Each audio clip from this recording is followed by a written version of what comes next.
చూద్దాం. రోమీలకు రాసిన పత్రిక 8వ అధ్యాయము 14వ వచనాన్ని చదువుకుందాం. దేవుని ఆత్మచేత ఎందరు నడిపింపబడుదురో వారందరూ దేవుని కుమారులై యుందురు. ప్రార్థిద్దాం. ప్రార్థన చేసుకొని మనం ముందుకు వెళ్ళడానికి ప్రయత్నం చేద్దాం. రైట్. ప్రార్థన. సర్వోన్నతుడా, సర్వాధికారి, నమ్మదగిన దేవ, ఇప్పటి వరకు ప్రభువా చక్కని విషయాలను తండ్రి ఈ యొక్క బిడ్డల ద్వారా తెలియపరిచి చక్కని ఆరాధనను కూడా ప్రభువా జరిగించడానికి ప్రతి ఒక్కరము హృదయపూర్వకంగా మా యొక్క తండ్రి స్తుతి నైవేద్యాలు నీకు సమర్పించడానికి మీరు ఇచ్చిన గొప్ప కృపను బట్టి మరొకసారి కృతజ్ఞతా నిండిన హృదయంతో నీ పాదాల చెంతకు వస్తూ ఉన్నాం. మీరే దీవించండి ప్రభువా, ఆశీర్వదించండి. ముందున్న కార్యక్రమాలను తండ్రి మీరు జరిగించండి.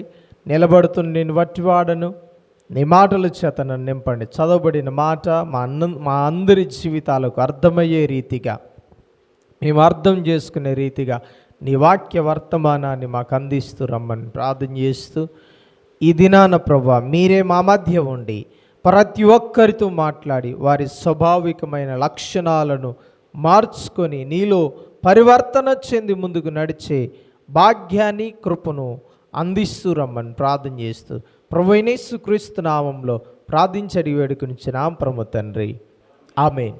రైట్. దేవునికి స్తోత్రం. గడి చెప్దాము మనమందరము. దేవునికి స్తోత్రం. హల్లెలూయా.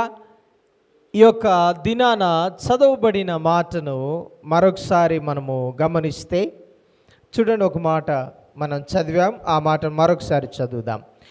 దేవుని ఆత్మచేత, రోమీలకు రాసిన పత్రిక 8వ అధ్యాయం 14వ వచనం, దేవుని చేత ఎందరూ నడిపించబడుదురో వారందరూ దేవుని కుమారులై యుందురు. దేవునికి స్తోత్రం. హల్లెలూయా. గడి చెప్తాం. దేవునికి స్తోత్రం. ఈ యొక్క మాటను మనం పరిశీలన చేస్తే ఎందరూ దేవుని చేత నడిపించబడతారో వారు దేవుని కుమారులుగా పిలవబడతారు. మనము ఏం చేయబడాలంట? దేవుని చేత నడిపించబడాలి. దేవుని చేత మనం నడిపించబడాలి. దేవుడు చెప్పిన రీతిగా మనము నడవాలి. హల్లెలూయా. అర్థమైంది నా మాట? దేవుని చేత మనము నడిపించబడ్డమంటే దేవుడు చెప్పిన రీతిగా నడవడం. ఈ రోజులలో మనం గమనిస్తే దేవుని చేత నడిపించబడుతున్న వారు బహు తక్కువ మంది కనపడతారు. అర్థమైందా? మందిరానికి వచ్చేవారే, పరిచర్యలో ఉంటున్న వారే, సేవకునికి సహకారులుగా ఉంటున్న వారే, వాక్యానుసారంగా వాక్యాన్ని తరచు వింటున్న వారే, కానీ దేవుని చేత నడిపించబడిన వారుగా కనపడరు. ఎలా కనపడరు? దేవుని చేత నడిపించబడిన వారిగా కనపడరు. అర్థమైందా నా మాట? దేవుని చేత నడిపించబడిన వారిగా కనపడరు. ఎందుకు అని ఆలోచన చేస్తే, ఎందుకని మనము ఒకసారి ఆలోచన చేస్తే, స్వలాభం కోసం కొంతమంది, అర్థమైందా? ఇంకా మనం గమనిస్తే పేరు ప్రతిష్టతల కొరకంట ఇంకా చాలామంది కనపడతారు. ఏమని తెలుసా? ఇదిగో నాకేదో లాభం ఉందా దాంట్లో, అయితేనే నేను నడిపించబడతా, లేకపోతే లేదు. ఎందుకంటే దేవుని చేత మనం ఒకవేళ నడిపించబడితే ప్రేమైన దేవుని మన పరిస్థితి మొదట్లో ఎలాగుంటుందో తెలుసా? మొదట్లో నిజంగా మనం ఆలోచన చేస్తే దేవుని చేత నడిపించబడడానికి ఎక్కువగా ఇష్టపడకపోవడానికి, దేవుని మాట ప్రకారంగా జీవించకపోవడానికి ఈ కారణాలు అయి ఉండొచ్చేమో అని నా ఉద్దేశం. ఎందుకంటే మొదట్లో మనం దేవుని వెంబడించే ప్రారంభంలో మన స్థితిగతులు ఎలాగుంటాయంటే దేవుని చేత నడిపించబడుతుంటే మనకు శ్రమలు ఎక్కువ అవుతూ ఉంటాయి. శ్రమలు అనుభవించవలసి ఉంటుంది. మన యొక్క జీవితంలో దేవుని చేత నడిపించబడుతున్నప్పుడు అవమానాలు, నిందలు మనల్ని వెంటాడుతూ ఉంటాయి. ఏమండి? ఎవరైనా అవమానాలను సహిస్తూ నడవగలరా అంటే బహు తక్కువ మంది. అందుకని అన్నాను, ఉన్నారు చాలామంది. వాటిని జయించి వాటి ఆటుపోటులకు నిలబడి ఇదిగో దేవుని చేత నడిపించబడిన వారు ఇదిగో ఈరోజు ఉన్నతమైన స్థితిలో ఉన్నతమైన ఆశీర్వాదాలు పొందిన వారిగా ఉంటూ ఉన్నారు. నీవు దేవుని చేత నడిపించబడట్లేదు, దేవుని చేత నడిపించడానికి నువ్వు ఇష్టపడట్లేదు. దానికి కారణం ఏంటంటే ఇవన్నీ నేను ఆలోచన చేస్తానని కొన్ని మాటలు నేను ఆలోచన చేసినప్పుడు దేవుని చేత నడిపించబడితే కొన్నిసార్లు ఇదిగో ఆకలితో ఉండవలసి వస్తుంది, లేమి కలిగిన పరిస్థితులు వస్తాయి. ఇక్కడ మనం పరిశీలన చేస్తే ప్రియమైన దేవుని బిడ్డలారా, లోకానుసారమైన అభివృద్ధి ఉండదు ఏమండి. లోకానుసారమైన అభివృద్ధి ఉండదు. లోక సంబంధమైన ఇష్టంగా మనం బ్రతకలేం, మన ఇష్టాలను మనం నెరవేర్చుకోలేం. ఎందుకో తెలుసా, దేవుని చిత్తం మన ఇష్టాన్ని నెరవేర్చదు ఏమండి. దేవుని చిత్తము మనకిష్టం వచ్చినట్టు బ్రతకనివ్వదు, దేవుని చిత్తం మనకు నచ్చినట్టు బ్రతకనివ్వదు. అర్థమైందా? లోకమైతే అంగీకరిస్తుంది కానీ దేవుడు మాత్రము అంగీకరించడు కదండి. చాలామందికి తెలుసు, అయ్యా నేను తప్పు చేస్తున్నాను అయినా సరే సరి చేసుకోలేకపోతున్నాను అంటున్నారు. కానీ నువ్వు పాపంలో ఉన్నావని తెలుసు, దేవుని చేత నడిపించబడట్లేదని తెలుసు, అయినప్పటికీ కొన్నిసార్లు ఇలాగంటారు తెలుసా, నేను సరి చేసుకోవాల్సిన విషయాలు నాలో చాలా ఉన్నాయి కానీ నేను సరి చేసుకోలేకపోతున్నాను అంటారు. దానికి కారణం ఏంటంటారు? ఎందుకు తెలుసా, మన వాంఛ, మన ఆలోచన, మన తలంపులు, మన ఇష్టము నెరవేర్చుకోవడానికి మనం తాపత్రపడుతూ ఉంటాం. ఒక మాట చెప్తాను, జాగ్రత్తగా వినండి. నీవు దేవుని చేత నడిపించబడకపోతే నువ్వు దేవుని కుమారుడివి కాలేవు అండి. లోకానుసారమైన ఇష్టాలు, లోకానుసారమైన సంబంధాలు, లోకానుసారమైన ఆ ఆశీర్వాదాలు, లోకానుసారమైన ఆ యొక్క లాభాలను నువ్వు అపేక్షించాలంటే దేవుడు చెప్పినట్టు చేస్తే జరిగిద్దా? లోకానుసారంగా ఆలోచించే జరగదు. ఎందుకు తెలుసా, దేవుడు నీతిగా సంపాదించమంటాడు. ఏమన్నాడు తెలుసా, నీ కష్టార్జితాన్ని నువ్వు నమ్ముకోమన్నాడు. అండి లోకం ఏం చెప్తుందో తెలుసా, ఈజీ మనీకి మనం అలవాటు చేస్తుంది, ఈజీగా అభివృద్ధి చెందడానికి మనల్ని ఏం చేస్తుంది, అడ్డదారులు చూపెడుతూ ఉంటుంది కదా. అందుకనే ఆత్మీయుడిగా నువ్వు ఉండాలి, సరైన ఆత్మీయుడిగా ఉండాలంటే దేవుని చిత్తానుసారంగా మాత్రమే నడవాలి. దేవుడు నడిపించినట్లయితేనే, ఆయన నడిపించినట్లయితేనే నువ్వు నిజమైన ఆత్మీయుడు అవుతావు. కానీ నేను మందిరానికి వెళ్తున్నానండి, నేను ఆత్మీయుడని నువ్వు చెప్పుకున్నా సరే వాక్యానుసారంగా దేవుడు చెప్పిన ప్రకారంగా నడవకపోతే నువ్వు ఆత్మీయుడు కానే కావు. జాగ్రత్తగా ఆలోచన చేయాలి. వాక్యం ఏం చెప్తుందో దాని ప్రకారంగా నడిచేవాడే ఎలాంటి వాడు అంట తెలుసా, ఇదిగో దేవుని చేత నడిపించగలిగిన వాడే ఇదిగో దేవుని కుమారులు అనబడతారు. దేవునికి స్తోత్రం. ఏమండి ఈరోజు మనము ఆయన కుమారులు అనిపించుకోవడానికి మనం ఇక్కడ ఉన్నాం. వినాలా నా మాట? వాక్యం ఏం చెప్తుందో తెలుసా, దేవుని చేత మీరు నడిపించబడండి, దేవుని చేత మీరు నడిపించబడాలి. డబ్బు చేత మీరు నడిపించవద్దు, మనుషుల ద్వారా మీరు నడిపించవద్దు, ఏదో రోగం వచ్చిందో బాధ వచ్చిందో అని దాని చేత మీరు నడవవద్దు. దేని నిమిత్తం మీరు నడవాలి తెలుసా, దేవుని వాక్యం ఏం చెప్తుందో దాని ప్రకారంగా మీరు నడవాలంటూ ఉన్నాడు. హల్లెలూయా, వింటున్నారా మాట? దేవుని చేత నడిపించగలిగితే మన దగ్గర ఆస్తిపాస్తులు లేకపోవచ్చు, ధనము మనకు లేకపోవచ్చు, మనం నడిచే తిరగవచ్చు, మనం కష్టాలే అనుభవించవచ్చు, అయినప్పటికీ మనం ఏమని పిలువబడతామో తెలుసా, దేవుని కుమారులు అని పిలువబడతాం. చూడండి, బెస్ట్ ఉదాహరణ ఏంటో తెలుసా, ఇదిగో లాజరు మనకు తెలుసా అండి. ఏ లాజరు? సమాధి చేయబడిన లాజరు కాదండి, మరొక లాజరు ఉన్నాడు. లాజరు ధనవంతుడు అని మనము ఈ రీతిగా మనం మాట్లాడుతుంటాం ఎక్కువగా. వాళ్ళిద్దరిని సమానంగా మనము జ్ఞాపకం చేసుకుంటుంటాం కొన్నిసార్లు కదండి. ఒకసారి లాజరు అంటే మనకు అర్థం అవ్వాలంటే ఏ లాజరు అనడానికి ధనవంతుని మనం పక్కన పెడతాం కదా. ఏ లాజరు ఆయనంటే ఇదిగో అతడు లేని పరిస్థితిలో ఉన్నాడు. నిజానికి ఎలాంటి పరిస్థితి అన్నది తెలుసా, ఇదిగో ధనవంతుని ఆ యొక్క తిన్న దాంట్లో మిగిలిన ఆ రొట్టె ముక్కలు పడవేసినప్పుడు వాటిని ఏరుకొని తినే పరిస్థితి. అతడు ఎలాగున్నాడంట, కురుపులతో మరణకరమైన స్థితిలో రోగములో ఉన్నాడు. అలాంటి వ్యక్తి ఇదిగో ఒకప్పుడు మరణించాడు. ఒకప్పుడు మరణించి అతడు ఎక్కడున్నాడు అని వాక్యం సెలవిస్తుందంటే ఇదిగో అబ్రహాము రొమ్మున కుడి పార్శ్వమందు కూర్చొని ఉన్నాడట. ఏమండి ఎక్కడ కూర్చొని ఉన్నాడు? అబ్రాహాము రొమ్మును ఆనుకొని కూర్చొని ఉన్నాడట. ఏమండి, ధన సంపాదన కలిగిన వ్యక్తి మరణించాడు, ఇతడు మరణించాడు, లాజరు మరణించారు. ఇద్దరిలో ఉన్న వ్యత్యాసాన్ని కనపరచడానికే దేవుడు ఈ విషయాన్ని గుర్తు చేశాడు. యేసుక్రీస్తు గుర్తు చేసి ఏమన్నాడు తెలుసా? ధనవంతుడైన వ్యక్తి ఎక్కడ ఉన్నాడయ్యా అంటే పాతాళములో వేదన పడుతున్నాడు. ఇదిగో ఇక్కడ దరిద్రుడుగా బ్రతికిన లాజరు ఎక్కడున్నాడో తెలుసా? కుడి పార్శ్వమందు, అబ్రాహాము రొమ్మున కుడి పార్శ్వమందు కూర్చొని ఉన్నాడు. దేవునికి స్తోత్రం. ఎందుకు వ్యత్యాసాన్ని గమనించారా? ఏమండి, మీరు ఎక్కడికి వెళ్ళినా మర్చిపోదు ఈ విషయాన్ని. మీ యొక్క హృదయంలో ఖచ్చితంగా పెట్టుకోవాలి. సందర్భం వచ్చింది, చాలాసార్లు చెప్పాము కానీ దీన్ని ఈజీగా తీసుకున్నారేమో. అయితే ఒక వ్యత్యాసాన్ని గమనిద్దాం జాగ్రత్తగా. ఎందుకు వెళ్ళాడు అంటే ఈ లోకములో ఒకడు సుఖభోగాలు అనుభవించి అక్కడ సుఖభోగాలు అనుభవించలేకపోతూ ఉన్నాడు.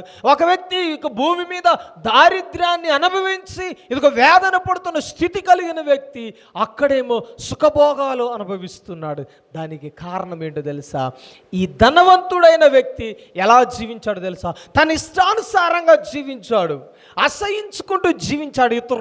ఇదిగో ఇతరుల్ని కించపరుస్తూ జీవించాడు, ఇతరులకి సహాయపడకుండా జీవించాడు.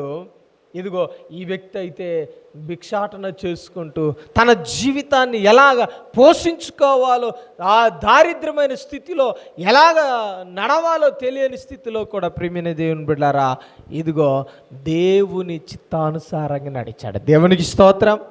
ఇంకో మాట చెప్దాం, జాగ్రత్తగా ఆలోచన చేస్తే, దేవుని మాట ప్రకారంగా జీవించాడు, దేవుని ఆత్మచేత నడిపించబడ్డాడండి. అందుకనే దేవుడు ఇచ్చిన అవకాశం ఏంటో తెలుసా? అబ్రహాము రొమ్మున ఆనుకొని కూర్చునే గొప్ప భాగ్యాన్ని ఇచ్చాడు. దేవునికి స్తోత్రం. అక్కడ ఏం చేస్తున్నాడు తెలుసా? నెమ్మది పొందుతున్నాడంట. హల్లెలూయా. ఏం చేస్తున్నాడు? నెమ్మది పొందుతున్నాడు. ఇక్కడేమో నెమ్మది లేని పరిస్థితి చూడండి. అందుకనే ఈ వ్యత్యాసాన్ని గమనించాలన్నాను. భూమి మీదేమో వేదన పడ్డాడు.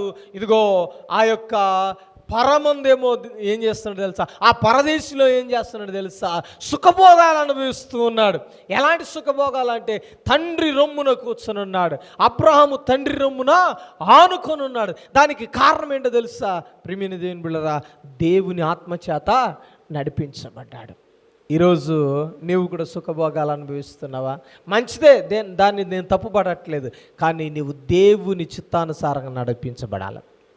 అయ్యా ధనవంతులు బోరా పరలోకానికంటే, ఇదిగో ఒక మాట ఉంది బైబిల్ గ్రంథంలో, దానిని మనం ఆలోచన చేస్తే కష్టమే. కానీ నీవు దేవుని చిత్తానుసారంగా దేవుని ఆత్మచేత నడిపించబడగలిగితే దేవుడు ఖచ్చితంగా ఏం చేస్తాడు? ఆయన రాజ్యంలో నీకు కూడా లాజరుకి ఇచ్చిన స్థలాన్ని ఇస్తాడు. దేవునికి స్తోత్రం. ఏమండి, ధనవంతుడు ఏం చేశాడు తెలుసా? ధనాన్ని ఇంకా అభివృద్ధి చేసుకోవడానికి, తన ఆస్తిని ఇంకను విస్తరించుకోవడానికి చూశాడు. తన యొక్క పరిస్థితులు సరిహద్దులన్నీ విస్తరించుకోవడానికి చూశాడు. ఇదిగో ఇతరులకి కనీసం ముద్ద పెట్టడానికి ఇష్టపడలేదు, ఒక రొట్టె ముక్క ఇవ్వడానికి ఇష్టపడలేదు. అలా ఇష్టపడి ఉంటే నాకు తెలిసి ఒక విషయాన్ని గమనిద్దాం. చూడండి ఏమని మాట్లాడతాడంటే, లాజరు ఎక్కడున్నాడో తెలుసా? ఇదిగో ధనవంతుని ఇంటి దగ్గరే ఉన్నాడు. ఎక్కడున్నాడండి? ఎక్కడున్నాడు? ఆ విషయాలన్నీ ఇంతకుముందు చదివాను, అందుకే మరలా మీకు చదివించట్లేదు. కానీ ఎక్కడున్నాడో తెలుసా? అతని బల్ల మీద పడిన ఆ రొట్టె ముక్కలను తిని తన జీవితాన్ని బ్రతికించుకోవడానికి ప్రయత్నం చేస్తున్న వ్యక్తి. అంటే ప్రియమైన దేవుని ఎక్కడున్నాడు? ధనవంతుడికి సమీపంగానే ఉన్నాడు. ఎక్కడున్నాడు అంటే ధనవంతుడు ఏమని ఇస్తాడేమో అని ఆశపడుతూ ఉన్నాడు. అంటే ధనవంతుడు లాజర్ని చూసి ఉంటాడా, ఉండాడా? చెప్పాలా ప్రశ్న? చూసే ఉంటాడు. నేను చదివించట్లేదు కానీ వాక్యం మనందరికీ తెలిసింది ఈ విషయం. ఏమండి, ఎందుకు మరి చూసి కూడా తన దౌర్భాగ్యమైన పరిస్థితిని బాగు చేయడానికి ప్రయత్నాలు ఏం చేయట్లేదు. కనీసం ఒక రొట్టె ముక్క కొని ఇద్దామనే ప్రయత్నం ఏం చేయలేదు. ఒకవేళ చేసి ఉంటే అక్కడ కన్సల్ట్ చేసేటోడేమో. ఎందుకని? ఏమన్నాడు తెలుసా? మనందరికి తెలుసు. ఇదిగో నేను పాతాళములో వేదన పడుతున్నాను, లాజరును పంపించి, ఇదిగో ఎలా పంపించమన్నాడు? తన చిటికెన వేలు ముంచి, ఏమండి, తన చిటికెన వేలు. చూడండి ఆ వాక్యాన్ని చదువుకుందాం. చూడండి, లూకాసు వార్త 16వ అధ్యాయం. లూకాసు వార్త 16వ అధ్యాయం చూడండి, 19వ వచనం నుండి చదువుకుందాం. ధనవంతుడు ఒకడు ఉండెను, అతడు ఊదా రంగు బట్టలను సన్నపు నార వస్త్రములను ధరించుకొని ప్రతిదినము బహుగా సుఖపడెను. ఆ లాజరును ఒక దరిద్రుడుండెను, వాడు కురుపులతో నిండినవాడై, చూడండి జాగ్రత్తగా వినండి, ధనవంతుని ఇంటి వాకిట పడి ఉండెను. ఎక్కడున్నాడండి? ఇంటి వాకిట పడి ఉండెను. దేవునికి స్తోత్రం. ఎక్కడున్నాడండి? ఇంటి వాకిట్లో ఉన్నాడు. అంటే అతడు బయటికి వెళ్ళినప్పుడు, లోపలికి వచ్చినప్పుడల్లా ఎవరు కనపడుతున్నారు? లాజరు కనపడుతున్నాడు ధనవంతుడికి. ఏమని ఇస్తాడేమో అని. ఎందుకని? ధనవంతుడు కదండి.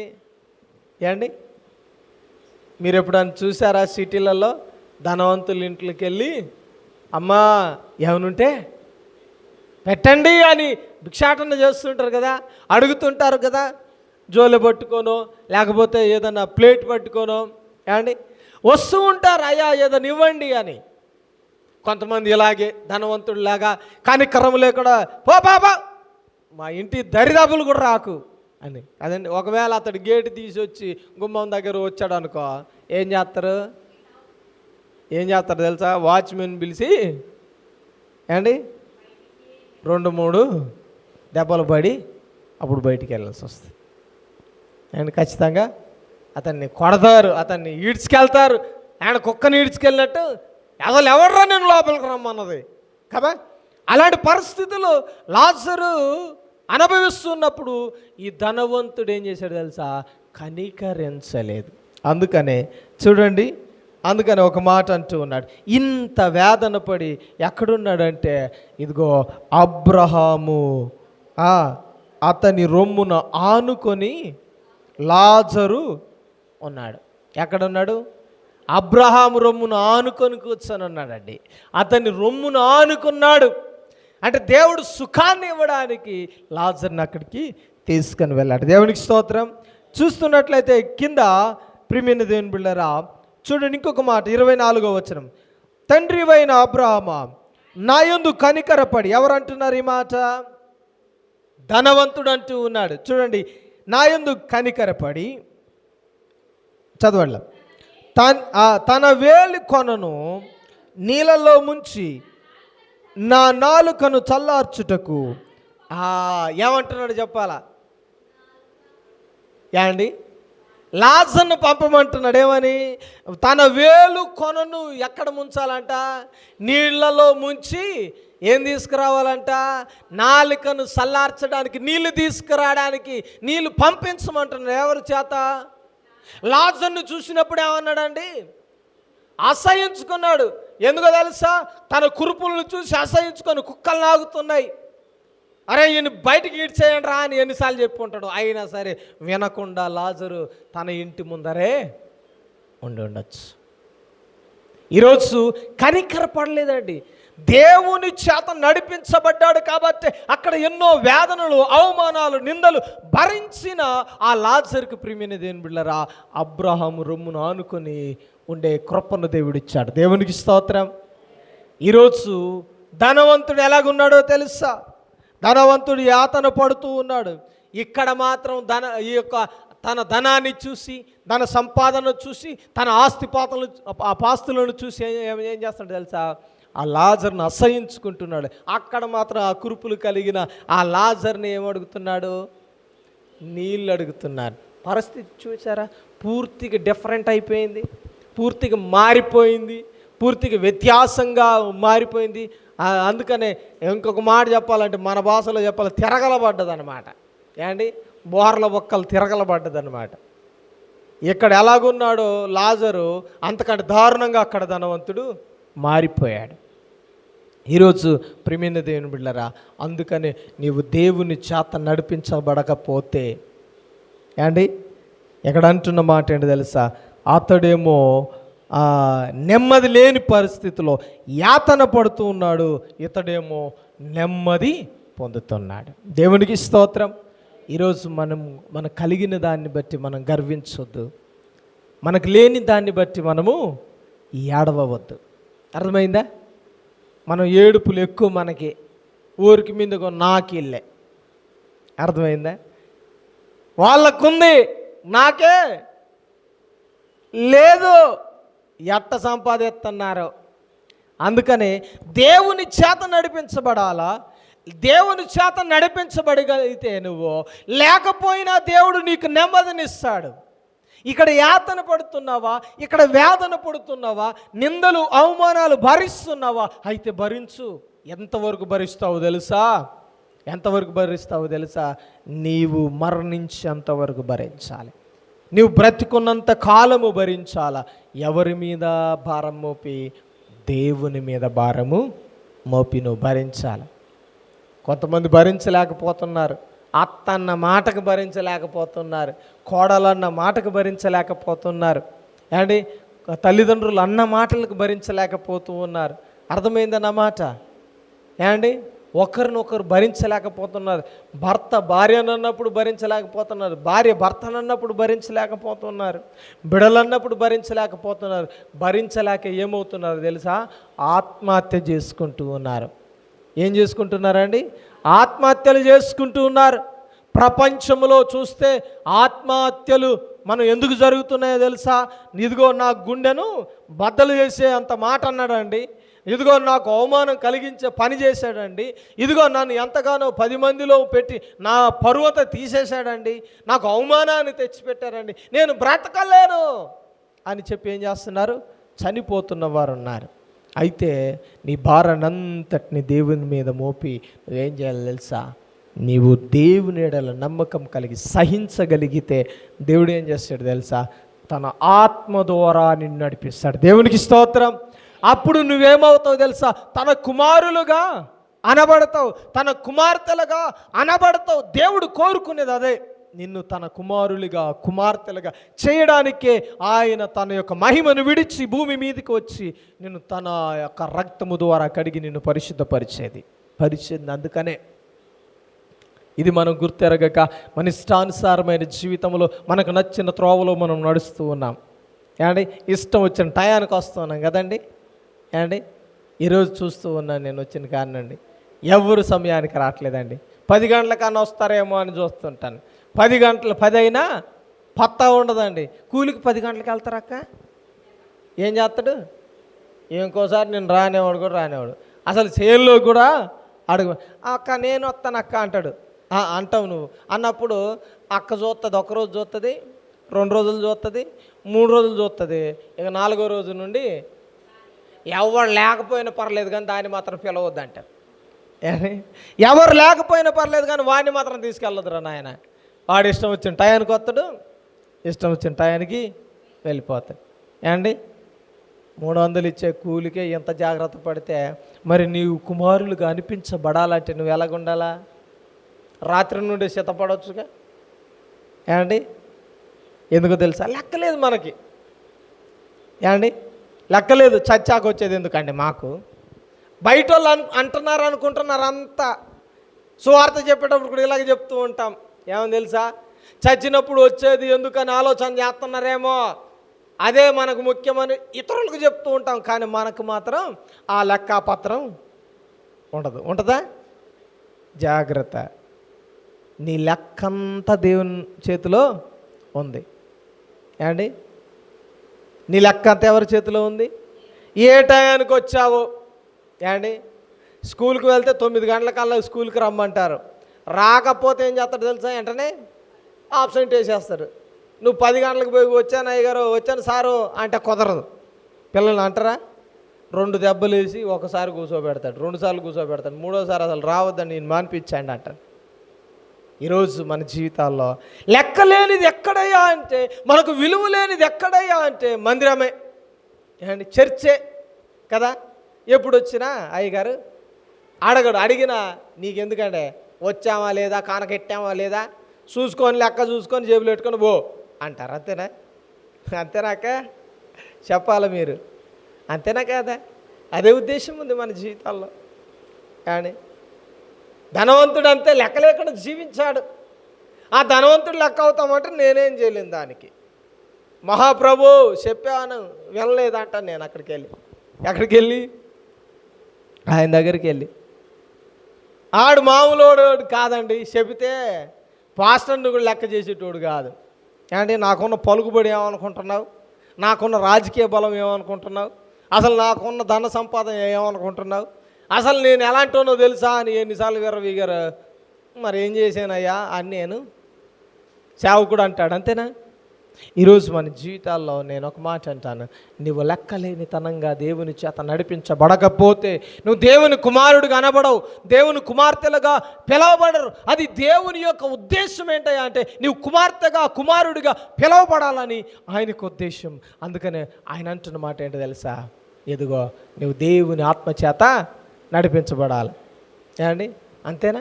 ఇష్టం వచ్చినప్పుడు వస్తుంటావు, ఇష్టం వచ్చినప్పుడు పోతుంటావు.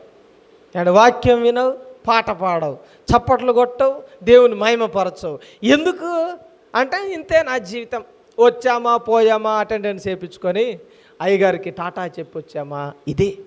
కానీ ఏమంటున్నాడు తెలుసా, దేవుని చేత నడిపించబడాలి, దేవుని ఆత్మచేత నడిపించబడాలా. ఇదిగో కొన్ని మందిరాలలో సమయానికి గేట్లు వేసేస్తున్నారు. ఏమండి? మనమేమో గేట్లు లేవు, మనకి ఉన్న తలుపుల సగం సగం పోయి ఉన్నాయి. ఏమండి? గట్టికి మీరు వచ్చి కొట్టారు అనుకోండి, అది పగిలిపోయి పడిపోద్ది. ఆ భయం నా భయం. పుసుక్కొని తలుపులు వేసాను అనుకో, ఏమైంది? గట్టిగా ఒక తన్ను తన్నారనుకో, ఆ యొక్క ఇరిగిపోయిన తలుపులన్నీ పగిలిపోతాయని నా భయం. అందుకని నేను తలుపులు వేయలేను. ఏమండి? ఏదో ఒకరోజు బుద్ధి రాకపోతుందా? బుద్ధి వచ్చిన కుమారుడు తిరిగి రాకపోతాడా సమయానికని నా ఉద్దేశం. కాబట్టి ఒక మాట, ఈ లెక్కలన్నీ నాకు గుర్తుండకపోవచ్చు, కానీ దేవుని దృష్టిలో ఉన్నాయి. అర్థమవుతుందా? ఒకటే మాట, దేవుని చేత నడిపించబడాలి. దేవుని చేత నడిపించబడకపోతే ఏం జరిగిద్దంట, ఇదిగో మనము పాతాళములో వేదన పడతాం. ఒకవేళ నడిపించబడితే జరిగే కొన్ని విషయాలు గుర్తు చేసి నేను ముగిస్తాను. ఏమండి? దేవుని చేత నడిపించబడాలని ఆశపడిన వారు ఎవరైనా ఉన్నారా? చెప్పట్లే. అసలు ఉండే ఆశ లేదా అండి? ఉన్నా మా పుసుక్కుని చెప్పింట ఆయనకు రావాలా, చెప్పిన పనల్లా చేయాలా, చెప్పిందల్లా తలోపాలా. ఈ తిప్పలంత ఎందుకు మాకు? ఈ అట్లో ఎక్కడ పడిన గొంగలి ఉంది కాబట్టి ఇదే సుఖం. నువ్వు తిట్టినా మాకు వినబడదు. ఏమండి? విన్నారా అంటే వినబడలేదు. అయ్యారు ఏం చెప్పారు? మా ఆవిడని అడిగా కానీ మా ఆవిడ కూడా వినలేదంట అంటుంటారు. ఏమండి? అదేంటమ్మా అంత అమూల్యమైన విషయాలు మాట్లాడాం కదా అంటే, ఏమాయ్య గారు నేనేదో ఆలోచిస్తున్నా, ఆ సమయానికి నాకు గుర్తుండలేదు, నేను వినలేదు అని ఎంతమంది దాట వేసేవారు ఉన్నారో. ఏమండి? అంతేనా? కాబట్టి ఒక మాట, సరి చేసుకోవాలా? దేవుని చేత నడిపించబడేవారు చేతులు ఎత్తచ్చు. దేవునికి స్తోత్రం. హల్లెలూయా. అమ్మగారు ఎత్తట్లేదు ఎందుకమ్మ మరి? ఇక నువ్వు చెప్పినట్టు విని, దేవుడు చెప్పినట్టు విని, ఇక నా ఇష్టం ఏడుంది ఇంకా? అంతేనా? ఆ విధంగా కాదు, మనం దేవుని చేత నడిపించబడ. దేవునికి స్తోత్రం. గడికి చెప్తాం, దేవునికి స్తోత్రం. దేవుని చేత నడిపించగలిగితే చూడండి, కొంతమంది వ్యక్తులను పరిచయం చేసి నేను ముగించడానికి ఇష్టపడాను. చూడండి, మొట్టమొదటిగా కొంతమంది చాలా చక్కగా దేవుని చేత నడిపించబడ్డారండి. మొట్టమొదటిగా ఆదికాండము 6వ అధ్యాయము 5వ వచనము నుండి చదువుకుందాం. ఆదికాండము 6వ అధ్యాయము 5వ వచనం నుండి చదువుకుందాం. నరుల చెడుతనము భూమి మీద గొప్పదనియు వారి హృదయము యొక్క తలంపులన్నీ ఊహ అంతయు ఎల్లప్పుడూ కేవలము చెడ్డదనియు యెహోవా చూచి తను భూమి మీద నరులు చేసినందుకు యెహోవా ఆ సంతాపము నొందెను. దేవునికి స్తోత్రం. ఆగండి, ఇక్కడ ఏం చేస్తున్నాడంట? భూమి మీద నరులందరూ చెడుతనముతో ఉన్నారు, లెక్కలేని తనముతో ఉన్నారు, మాట వినని స్థితిలో ఉన్నారు. ఇప్పుడు మనం ఉన్నట్టే ఏమండి? ఇప్పుడు దైవ సేవకుని మాట వినకుంటున్నాం చూడండి. వింటున్నావా అన్నలైతే వినడమే మానేశారు. నిజం చెప్పాలంటే వాళ్ళ కోపం వచ్చినా పర్లేదు, కానీ అసలు లెక్కలేదండి. సేవకుడు మాట అంటే లెక్కలేదు. అక్కలను కొంచెం భయపడు, బాధపడు, కొంచెం తలూపుతున్నారు, కానీ అన్నలు అస్సలు లేరు. ఎందుకు తెలుసా? నీకంటే గొప్ప గొప్ప వాళ్ళనే చూసామరా నాయన, నువ్వు ఒక మాకు పిల్ల కాలవే అండి. మహాసముద్రాలు ఈదినోడికి ఇదేం లెక్క అండి. అందుకనే లెక్కలేదు, వినట్లేదు అండి. దేవుని మాట వినని వారు ఉన్నారు చాలామంది. దేవుని మాట లెక్క చేయకుండా జీవిస్తున్న వారు ఉన్నారు. అలాంటి వారిని బట్టి దేవుడు ఏమని మాట్లాడుతున్నాడు తెలుసా? సంతాపపడుతున్నాడంట. అంటే వేదన పడుతున్నాడు, లోపల బాధపడుతున్నాడు. ఎలాగ బాధపడుతున్నాడు తెలుసా? అనవసరంగా ఇళ్ళను తయారు చేశాను. ఏమంటున్నాడు? అనవసరంగా ఏం చేశాను తెలుసా? మనుషులను తయారు చేశాను, నరులను చేసినందుకు యెహోవా సంతాపము నొందెను. ఏండి? ఎందుకు చేశానురా అని వేదన పడుతున్నాడంట. ప్రపంచమంతా చూసి, లోకమంతా చూసి దేవుడు ఇక్కడ ఉన్న మాటనండి, నేను చెప్పట్లేదు. ఒకవేళ నీవు కూడా దేవుని సంతాపము చెందేలాగా, దేవునికి సంతాపము చెందించేలాగా నీ జీవితం కూడా ఉంటే దేవుని చేత నడిపించడానికి ఇష్టపడు. ఒక్క మాట ఈరోజు. అందుకని చూడండి, ఇంకా ముందుకు వెళ్తే 8వ వచనం. అయితే నోహవు యెహోవా దృష్టికి లేక దృష్టి యందు కృప పొందినవాడాయను. నోహవు వంశావళిదే. నోహవు నీతిపరుడును, తన తరములలో నిందారహితుడుగా ఉండెను.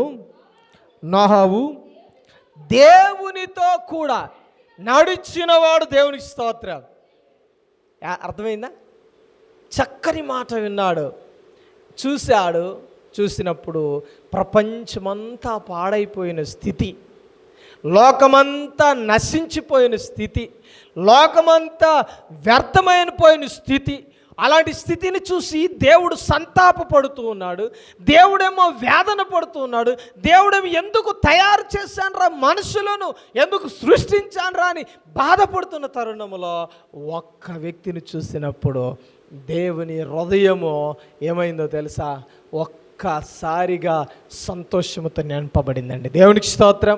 అతను ఎలాంటి వాడంట? నిందారహితుడై ఉండెను. అతడు ఎలాంటి వాడంట? నీతిపరుడుగా ఉండెను. అతడు ఎలాంటి వాడంట? దేవుని చేత లేక దేవునితో నడిచినవాడు, దేవుని చేత నడిపించబడినవాడు. హల్లెలూయా అండి. నీ ఆత్మీయ జీవితంలో పరిశీలన చేయాలి. నోహవు వంటి జీవితాన్ని మనం జీవించగలిగితే ఒక మాట, మనం బ్రతికించబడతాం. ఎలా బ్రతికించబడతామంటే నాశనకరమైన తెగులు మనను పాడు చేయకుండా మనము బ్రతికించబడతాం. నాశనకరమైన రోగం మన జీవితంలో, మన కుటుంబంలో రాకుండా బ్రతికించబడతాం. నోహవు దేవుడు చెప్పిన రీతిగా బ్రతికాడంట, దేవుడు చెప్పినట్లుగా నడిచాడంట. ఇంకొక మాట చూడండి, దేవునితో నడిచాడన్నది. దేవునికి స్తోత్రం. హల్లెలూయా. ఎలా నడిచాడంట? దేవునితో నడిచాడు. నీవు దేవునితో నడుస్తున్నావా? దేవుని చేత నడిపించబడుతున్నావా? అందుకని ఇక్కడ అన్నాడు రోమీయులకు రాసిన పత్రిక, దేవుని ఆత్మ చేత మీరు నడిపించబడాల. అంటే ఆత్మ ఎక్కడుంది? మనతో ఉంటుంది. దేవునికి స్తోత్రం. అక్కడ కూడా పరిశీలన చేస్తే, నోహవు కుటుంబంని పరిశీలన చేస్తే, నోహవు జీవితాన్ని పిన్ పాయింట్గా మాట్లాడుతున్నాడు తెలుసా? అతడు నిందారహితుడును, నీతిమంతుడును, అదే రీతిగా అతడు దేవునితో నడిచినవాడు. హల్లెలూయా. దేవునితో నడిచినవాడండి. నీవు నడుస్తున్నావా లేదో పరిశీలన చేయవలసిన సమయం ఇది అండి. ఒక్క మాట, నిందారహితుడిగా ఉన్నావా? నిందారహితుడు అంటే ఏంటండి? నిందలేని వాడిగా. ఇంకో మాట చెప్పాలంటే, ఎవరు కూడా నిన్ను చూసి చీచి అలాంటోడే ఎంతమందిని మోసం చేశాడు వీడు, పైగా చర్చికి వెళ్తాడు, వాక్యం వింటాడు, పాటలు పాడుతాడు, దీర్ఘ ప్రార్థనలు చేసేస్తుంటాడు, సంఘంలో పరిచారకుడు అంట, సంఘ పెద్ద అంట, సంఘ సభ్యుడు అంట, సువార్త సైన్యం టీం మెంబర్ అంట, ఇలాంటివన్నీ చెప్పినప్పుడు నీవు ఒకవేళ నిందించేవాడిగా, నిన్ను నిందించే స్థితిలో నువ్వు ఉన్నట్లయితే, ఒకటి నీకు అవమానమే, 2 సంఘానికి అవమానమే, 3 సేవకునికి అవమానమే, 4 దేవునికి కూడా అవమానం తెచ్చి పెడుతున్నావు. అప్పుడు ఏమంటాడు? శబాస్ బేటా అంటాడా? ఏమంటాడండి? వారి చెడుతనాన్ని చూసి అయ్యో అని తల బాదుకుంటున్నాడు దేవుడు. వారి యొక్క చెడ్డ క్రియలను చూసి, వారు పాడైపోయిన స్థితిని చూసి, అనవసరంగా సంఘంలో చేర్చానురా నాయన, అనవసరంగా ఈయన్ని సృష్టించానురా బాబోయ్. అంత మాత్రం ఆగిపోలేదండి, అక్కడే ఆగిపోలే. ఇదిగో ఆ పరిస్థితిలో మనసులో ఇదిగో కలిసి వేస్తున్నప్పుడు దేవుడు ఇదిగో ఒక మాట అనుకున్నాడు, ఖచ్చితంగా నాశనం చేసేద్దాం, ఈ ప్రపంచాన్ని నాశనం చేసేద్దాం, మరలా నూతన సృష్టిని తయారు చేద్దామని డిసైడ్ అయిపోయి వెళ్తూ ఉన్నప్పుడు ఒక వ్యక్తి కనపడ్డాడు. ఆ వ్యక్తి నోహావు. దేవుడు చూసినప్పుడు అంతా అతడు నిందారహితుడుగా ఉన్నాడంటండి, నీతిమంతుడుగా ఉన్నాడంటండి. మరి నీ జీవితాన్ని చూసినప్పుడు ఒక సేవకుడు చెప్పగలిగితే, అండ్ కనపడే సేవకుడు చెప్పగలిగితే, కనిపించని దేవుడు కూడా నీ గురించి చెప్పగలడా? ఎందుకు తెలుసా? దేవుడు సమస్తాన్ని చూసేవాడు, సేవకుడు కేవలం నువ్వు కలిసినప్పుడు గమనించేవాడు. మరి అలాంటి వ్యక్తికే నువ్వు కనపడినప్పుడు నీతిమంతుడిగా దేవుడు ఎంత అంతరంగములో నుండి పరిశీలన చేసి నేను గమనించేవాడు. ఆయన దృష్టికి కూడా ఇదిగో నువ్వు ఆయన దృష్టికి, ముఖ్యముగా ఆయన దృష్టికి నువ్వు నీతిమంతుడిగా, నిందారహితుడిగా కనబడితే దేవుడు ఖచ్చితంగా నిన్నేం చేస్తాడు తెలుసా? బ్రతికిస్తాడు. చూడండి, ఈ విషయాన్ని మనం పరిశీలన చేద్దాం. ఇదిగో నాశనం చేద్దామని డిసైడ్ అయిపోయి ఉంటే ఉన్నాడులే, ఒక్కడే కదా, ఏ శాతం ఇవన్నీ కూడా అనుకున్నాడా? ఏమండి, నాశనం చేసేద్దాం అనుకున్నాడా? ప్రపంచాన్ని, లోకాన్ని మొత్తం నాశనం చేద్దామని డిసైడ్ అయిపోయాడు. కానీ నోహావును బ్రతికించాలని ఆశపడ్డాడు. దేవునికి స్తోత్రం. ఒక మాట అంటున్నాడు వచ్చి దేవుడు, ఒకవేళ నోహావు ఎదురుగా ఉన్నప్పుడు, ఇదిగో నోహావు ఒకసారి రానానా అని ప్రేమగా పిలిచి ఉండవచ్చు. దేవుడు పిలిచి ఏమన్నట్టు తెలుసా? ఇదిగో నేను ప్రపంచాన్ని, లోకాన్ని నాశనం చేయాలని ఆశపడుతూ ఉన్నాను. కారణం ఏంటో తెలుసా? చెడుతనంతో నింపబడి ఉంది. ఈ ప్రపంచం నాకు నచ్చలేదు, జనులు నాకు నచ్చలేదు, పాడైపోయారు. నేను ఏ ఉద్దేశంతో తయారు చేశాను, వారు ఏ ఉద్దేశంతో జీవిస్తున్నారు, వారిని చూసినప్పుడు నా హృదయం అంతా వేదనతో నింపబడుతుంది. ఇదిగో వారిని నాశనం చేసేస్తాను. నువ్వేం చేయాలంటే, ఇదిగో నువ్వు మాత్రం బ్రతికించబడాలని నా కోరిక. నీ ద్వారా ప్రపంచ జనాన్ని నేనేం చేస్తాను? మరలా తయారు చేస్తాను, ఆశీర్వదిస్తాను. నీ వంశావళిని ఇదిగో ఆశీర్వదించి ప్రపంచమంతా ఒకే జనాంగంగా తీర్చిదిద్దుతాను అని మాట ఇచ్చి ఒక మాట అన్నాడు తెలుసా? నువ్వు ఒక ఓడను తయారు చేసుకో. ఎందుకో తెలుసా? నేను జలప్రలయము రప్పించి భూమి మీద ఏ ప్రాణి బ్రతకకుండా ఏం చేస్తానంటే నాశనము చేస్తానని చెప్పి ఇదిగో తనకు ఒక ఉద్దేశాన్ని తెలియపరిచాడు. ఉద్దేశం తెలియపరిచి వెంటనే చేసేయలేదు, తనకు సమయాన్ని ఇచ్చాడు, ప్రపంచానికి సమయాన్ని ఇచ్చాడు. ఇదిగో నోహావుకు చెప్పిన మాటను బట్టి నోహావు పని చేస్తూ ఉన్నాడు. దేవుడి మాట ప్రకారంగా ఏ రీతిగా తను చెప్పినట్లుగా నడుస్తూ ఉన్నాడు. దేవుడిచ్చిన కొలతల ప్రకారంగా ఇదిగో ఆ జలప్రలయం రాకముందే ఇదిగో ఓడను తయారు చేసుకొని ఇదిగో ప్రేమైన దేవుని బిడ్డ దాంట్లో రక్షించబడడానికి, బ్రతికించబడడానికి దేవుడు అవకాశం ఇచ్చి కొలతలు చెప్పిన రీతిగా ఏ రీతిగా తయారు చేయాలో చెప్పిన ప్రకారంగా ఇదిగో ఆ యొక్క ఓడను తయారు చేస్తూ అమ్మయ్య నేనైతే బతికిపోయానండి, అమ్మయ్య వాళ్ళంతా సత్తున్నారు అని గంతులు వేలే. ఏం చేస్తున్నాడు తెలుసా? ఇదిగో అది తయారు చేస్తూనే స్వార్థను ప్రకటిస్తూ ఉన్నాడు. అయ్యా మారు మనసు పొందండి, ఇప్పటికైనా మారండి, పశ్చాత్తాపడండి. దేవుడు ఇదిగో జలప్రయాన్ని రప్పించబోతూ ఉన్నాడు, మనల్ని నాశనం చేయబోతున్నాడు. కాబట్టి దయచేసి దేవుని ప్రేమను తెలుసుకోండి అయ్యా. మీ చెడుతనాన్ని విడిచిపెట్టండి, వ్యభిచారాలను విడిచిపెట్టండి, మోసాలను విడిచిపెట్టండి అని ప్రకటించి ఏం చేస్తున్నాడు తెలుసా? వారిని బ్రతికించడానికి, వారిని రక్షించడానికి బ్రతిమాలుతున్నారు. ఇదిగో వారంటున్నాడు తెలుసా, ఎంత ఎండ ఉంటే వానొత్తదా అనే కొన్నిసార్లు మనం వెక్కిరిస్తూ ఉంటాం కదండి. అలాంటి పరిస్థితుల్లో ఇంత మంచిగా ఉన్న ప్రపంచం నాశనం అయిపోద్దా, ఇదిగో వర్షం వచ్చి ఇదిగో నిండిపోద్దా, జలప్రలయం వస్తుందా అని వెక్కిరించినప్పటికీ నువ్వు విడిచిపెట్టలేదు. ఇదిగో ఓడ తయారు చేస్తున్నప్పుడు జనాలందరూ చూసి నవ్వుతూ ఉన్నారు. కుటుంబం అంతా ప్రయాసపడుతుంది. ఎన్ని కొలతలు చెప్పాడో ఆ కొలతల ప్రకారం తయారు చేస్తున్నప్పుడు ఆ కుటుంబాన్ని చూసి వీళ్ళు గేలి చేస్తున్నారు, అవమానిస్తున్నారు. కూతుర్లు ఉన్నారు, కోడలు, కుమారులు, ఆ యొక్క కొడుకులు, ఈ యొక్క వారి కుటుంబాన్ని బట్టి ప్రియమైన దేవుని బిడ్డలారా చూసి ఇదిగో సంతాపపడుతూ ఉన్నారు, అవమానిస్తున్నారు జనాలు.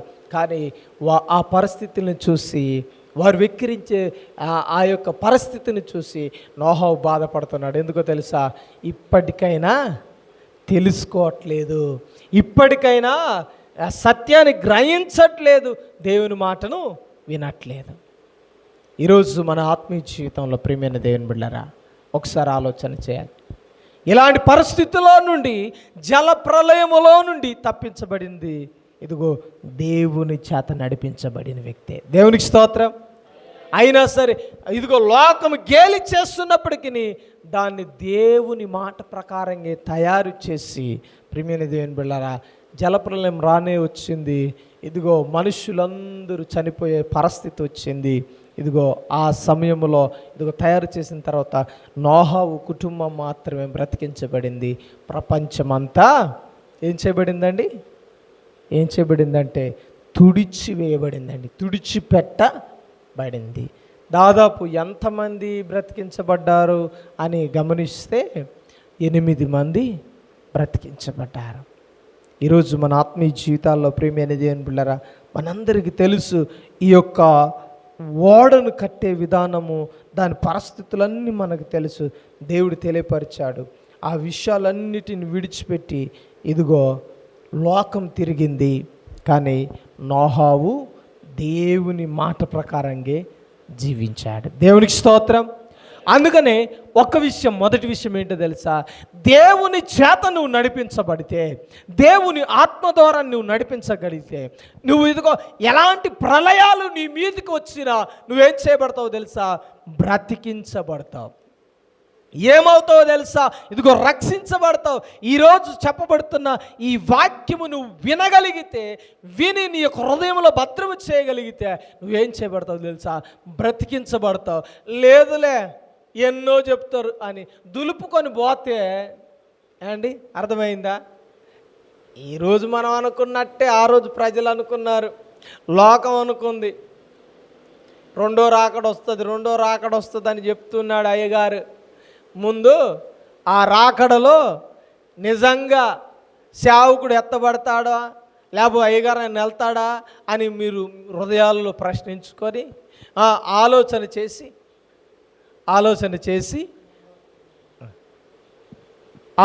చేసి మనం ఏం చేస్తున్నామంటే ఇతరులను నిందించే స్థితిలోనే ఉన్నాం. కానీ మనల్ని మనం సరిచేసుకోలేని స్థితిలో మనం ఉన్నాం. దానికి కారణం ఏంటో తెలుసా? మనము దేవుని చేత నడిపించబడకపోవడమే ప్రధానమైన కారణం అండి.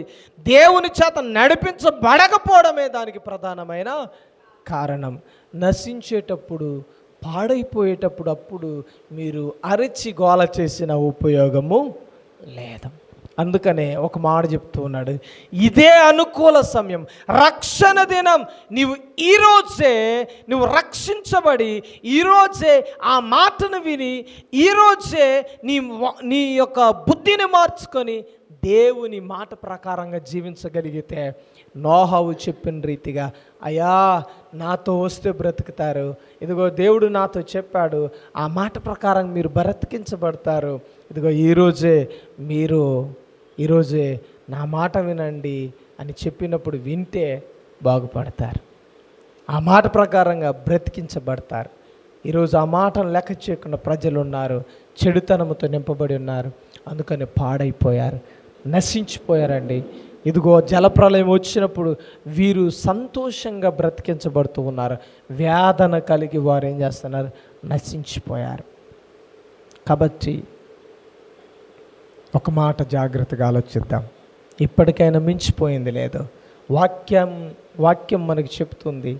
కాబట్టి ఇదే రక్షణ దినం, ఇదే అనుకూల సమయం.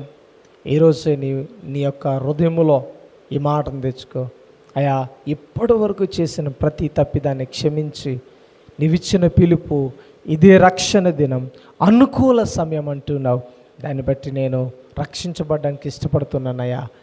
మాట వినని స్థితిలో నుండి ఇదిగో అయా, నీవు చెప్పిన రీతిగా నీ చేత నడిపించబడడానికి ఇష్టపడుతున్నాను, నన్ను నడిపించు ప్రభువా అని ప్రార్థన చేస్తావా? అలా వింటున్నవారు ఒకవేళ నేను రక్షించబడాలి, దేవుని చేత నడిపించబడాలి అన్నవారు ఉన్నట్లయితే దయచేసి మోకరించండి, నాతో కలిసి ప్రార్థన చేయండి. దేవుడు ఒక మాట చెప్తూ ఉన్నాడు, నీ నాశనకరమైన తెగుల నుండి నిన్ను విడిపిస్తాను.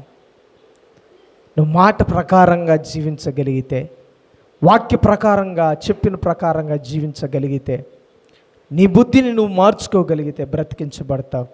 ఒకవేళ నోహావు చెప్పిన రీతిగా ఇదిగో ప్రపంచం మారుంటే, జనులు మారుంటే, కేవలం ఆ కుటుంబం వరకే కాదు, ఇదిగో అనేకులు రక్షించబడ్డారు అనే మాట వినేవారం ఈరోజు నీకు వినపడుతుంది. నీవు కూడా లెక్కలేనితనంగా ఉన్నావు. రెండో రాకడ వస్తుంది, మార్చుకోమంటే మార్చుకోవట్లేదు. రెండవ రాకడలో ప్రభు ద్వారా ఎత్తబడాలి అని అంటున్నాం, కానీ ఆ మాటను వెక్కిరింతలుగా నువ్వు తీసుకుంటున్నావు, వెక్కిరిస్తున్నావు. ఆ మాటను ఈరోజు నువ్వు సరిచేసుకోగలిగితే దేవుడు నిన్ను రక్షిస్తాడు, నిన్ను బాగు చేస్తాడు, నిన్ను నడిపిస్తాడు. ప్రార్థన చేస్తావా? అయా, నేనే ఆ స్థితిలో ఉన్నాను, నన్ను నడిపించు ప్రభువా అని ప్రార్థన చేస్తావా?